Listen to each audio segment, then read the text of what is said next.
Think of that whole scene of influencer boxing, misfits, all of that. It's not boxing; it's entertainment. Fair play to them, make their money. That's fantastic. But I don't regard it as boxing. I regard it as sort of wrestling style entertainment. And yeah, it is entertaining. Sometimes you watch it and you think, oh, that's a laugh, but it can never be taken seriously, ever. And that's the danger, though. Like young kids coming through now will look on my TikTok comments. They'll be like, "When you're fighting Jake Paul, you should fight Tommy Fury," and like they don't understand what we have to go through as professional boxers. I know Jake Paul trains really hard, KSI, and fair play to him for making loads and loads of money, and they're great businessmen. But I mean, come on, fighting a 60-year-old nearly Mike Tyson versus Jake Paul, I've got no time for that. How do you think that plays out? Because it is scheduled for November. I think, well, considering that Mike Tyson had to be taken off a plane, didn't he, for having heart problems, I don't think they should be sanctioned at all, ever. It's wrong. Who is your favourite boxer of all time? I've got a few. Lennox Lewis being one of them. Yeah. Unbelievable. Rocky Marciano. Yeah.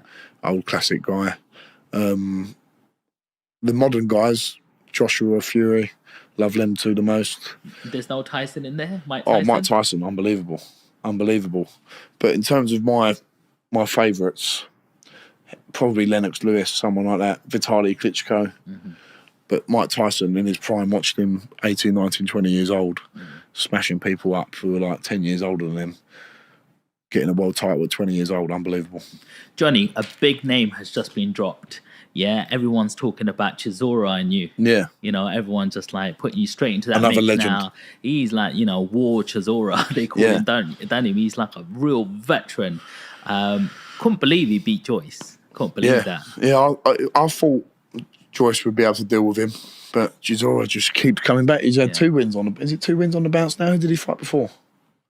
He fought someone else recently, but he just keeps coming back, and if he's still winning, Joe Joyce is a great name to have on your resume. So I've got a lot of time for Joe Chisora. He's a legend, and people have been bounding our names around.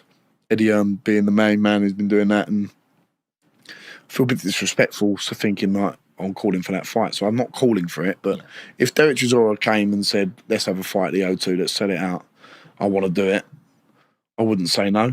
It would be an honour to share the ring with Derek Chisora, and I think I'd have a good chance in. I'm not saying I'd win it, but I'll give a good account of myself, you know? Yeah. How much of a task is it for Chisora being a 40-year-old? That's the problem. Maybe if it was 3-4 years ago, I'd feel slightly differently. But age waits for time waits for no man, and he's been in some grueling fights, and I think Del Boy's a great character, and I think he's an unbelievable guy, unbelievable for British boxing. He'll go down and be remembered by a lot of people, and time waits for no man. How important is timing in terms of when you're facing your next opponent? You know, if you go straight for Chisora, where do you go from there? You might be able to, you know, face an opponent like that. You might be able to get through a wall like that and show a lot of, you know, toughness, but is it too fast too soon because you've had all these first round knockouts?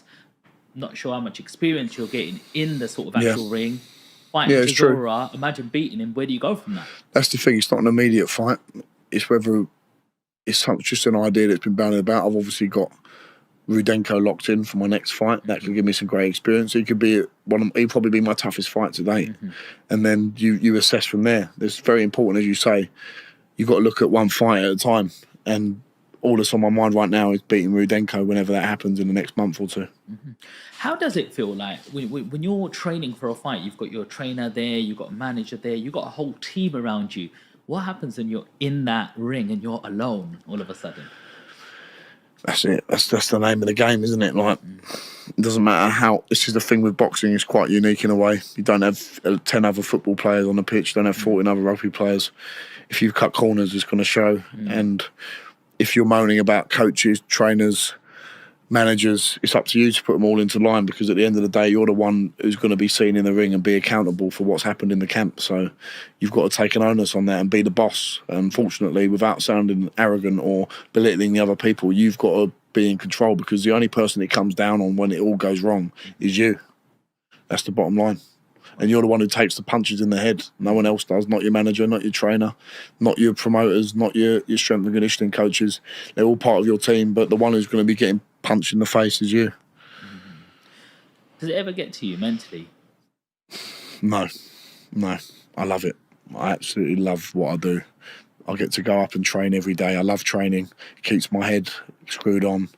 If I couldn't train, I think I don't know what I'd do. It keeps me sane, for like it does for a lot of people. So yeah, I absolutely love the ability that I've got to go and train and do something I love every day. Before you're ready to challenge for a major title, what milestone do you feel that you need to hit? I don't think of it in that way, Sean. I don't think I have to hit anything. I think the map is in my destiny of where I'm meant to go. All I have to worry about is winning the next fight. There's no milestone I think of in my head that I think, well, I've got to do this amount of this or do that. It's all mapped out already. All I've got to do is dedicate myself 110%, and then the rest will follow. I like going to the gym myself. Yeah. I go there every morning, Yeah. maybe 5-6 times a week. Yeah. It keeps me happy. Yeah. I like to think I train hard. Yeah. You know, one day, like I have my 2 days where I do my 5K runs. Yeah. I do my bodybuilding on 2 other days, and then Nice. a couple of other days I do a Pilates, yoga. Get the It's good to do that. All the flexibility. Yeah, absolutely. All of them things. Do you do any sauna?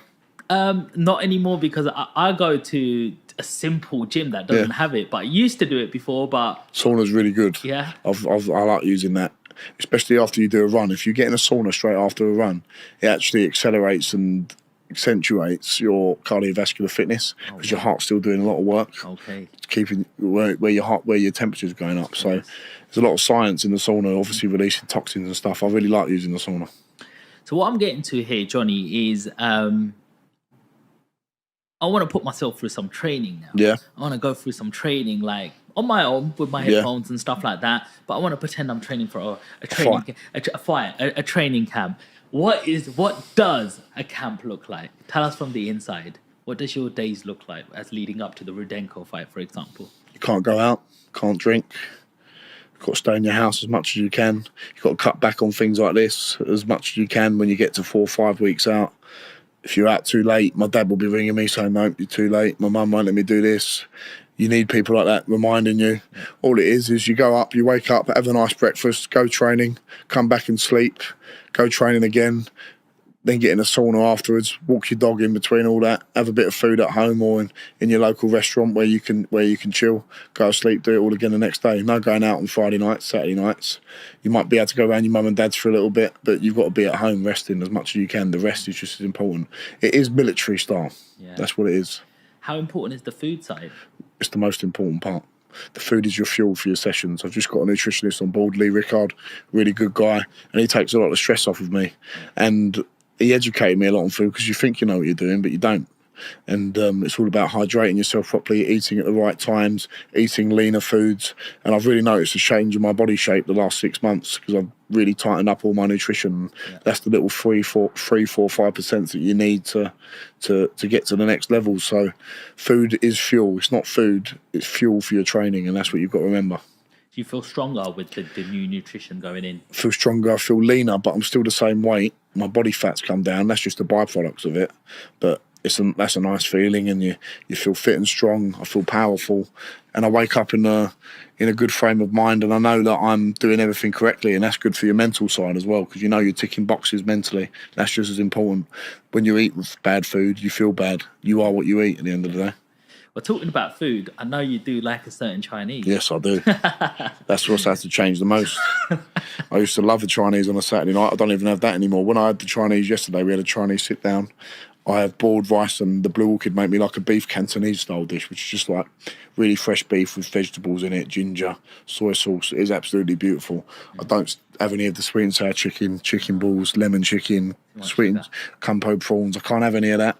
I just have the grilled, the boiled rice with a nice bit of beef Cantonese style, and it's nutritious. The Blue Orchid's a great place. They cook everything fresh, and I can enjoy that guilt-free.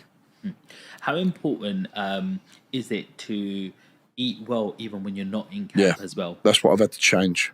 I've had to make sure that I eat well all year round. not just like listen, after a fight, I had the 5 guys have something else bad on a Sunday, and then this fight, I just thought, right, that's enough now. I want to get back to eating healthy, because I used to spend 5-6 weeks eating rubbish, and I'd not get really fat, but you notice a little bit difference in your body composition, and you feel sluggish, and it's just like a big claw back. You've got to train for 4 weeks to get back to any sort of fighting fitness. And